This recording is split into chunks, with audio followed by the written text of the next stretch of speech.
trash cans and shit. It is so hot, and people are so wasted, and they're dehydrated, and they're sweating, and like there's not really much. They're not eating. They're just drinking because they can't afford to eat, so they're just putting all their money into the alcohol and like.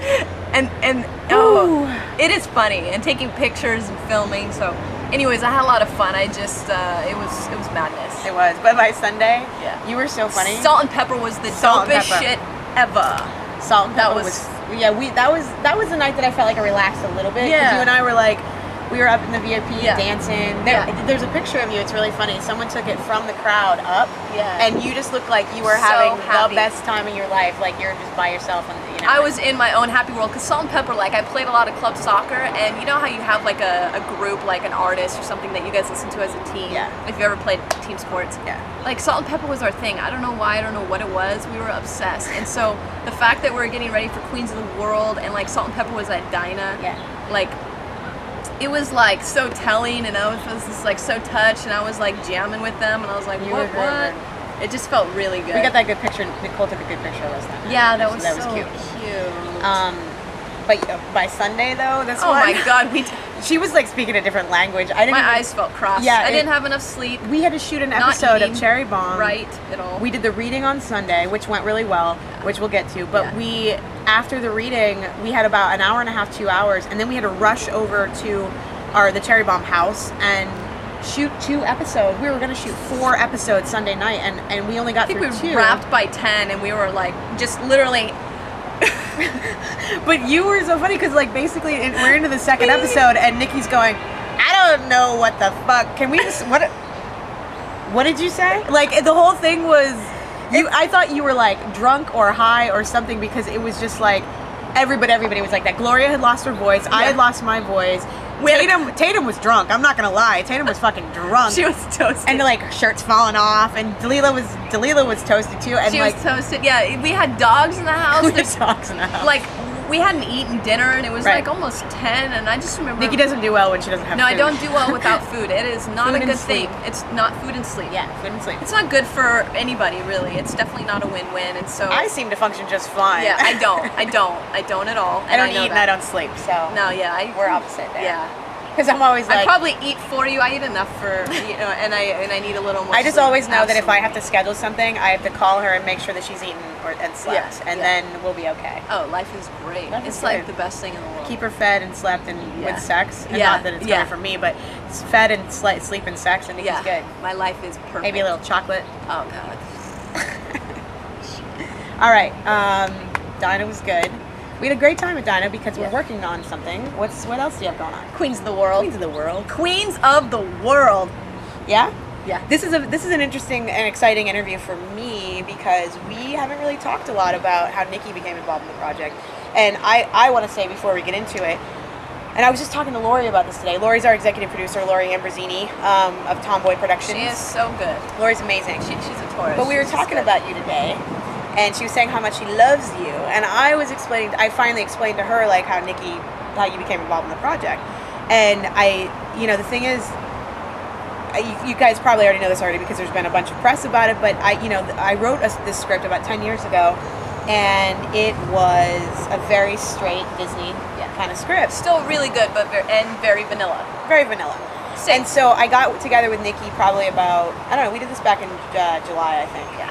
Last year, July, and I was like, I need to, tell a real story, and like, so Nikki and I just sort of like sat down one night and figured out this story. So like, I have to say, like, she has so much to do with how the story is told and the way that I tell. A lot of it comes from my personal life, but like, you and I sat down and we might have been drunk or something, but I basically paced for about 3 or 4 hours and said everything out loud, and so we worked out this story together. So Nikki is very much.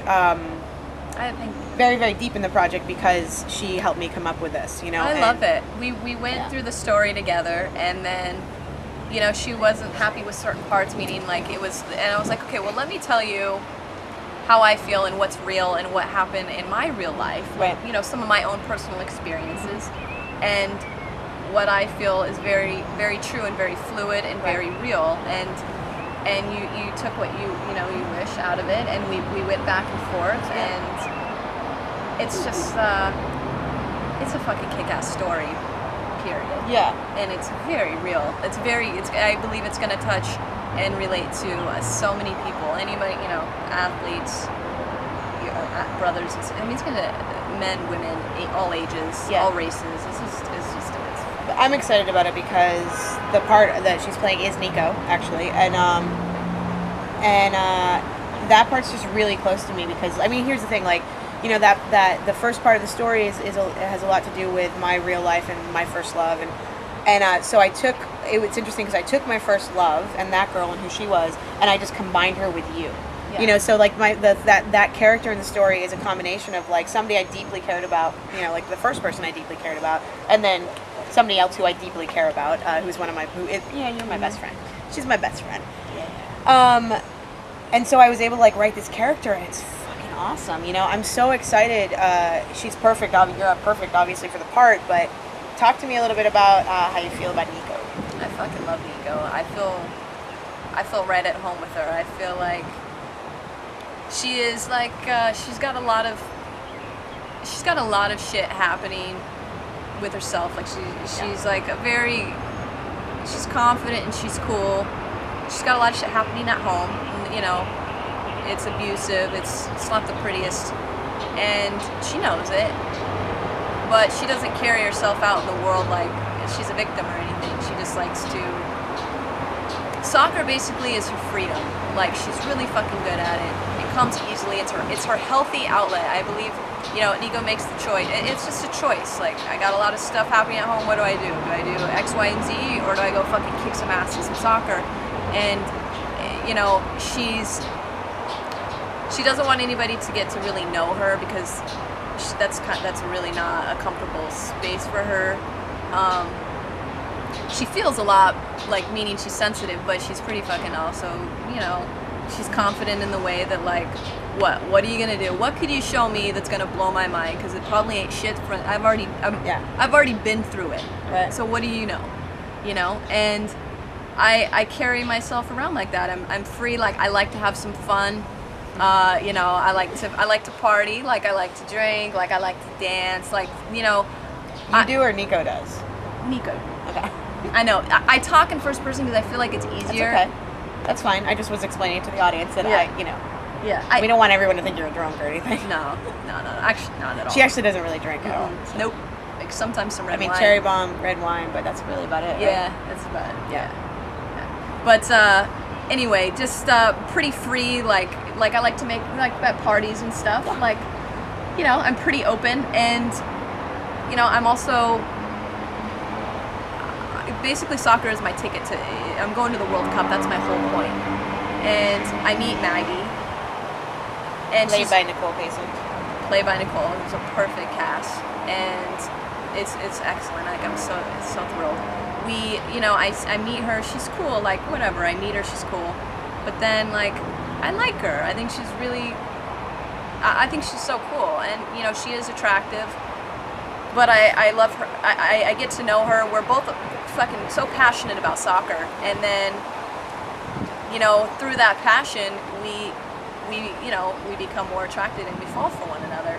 And she takes me in, like, with her family, and her mom's so good to me. I love her mom. Played by Michelle Clooney. Michelle Clooney is awesome, and I just feel like I just want to, like, they're so good, and I know what I have going on at home. My father isn't normal, he's abusive and stuff, but I see, Maggie's family, and they're so good to me, and, like, I know that's more normal, and I just love it. I that's a nurturing side that I'm not getting at home, that I'm never really getting, and I start to get it through Maggie. Yeah.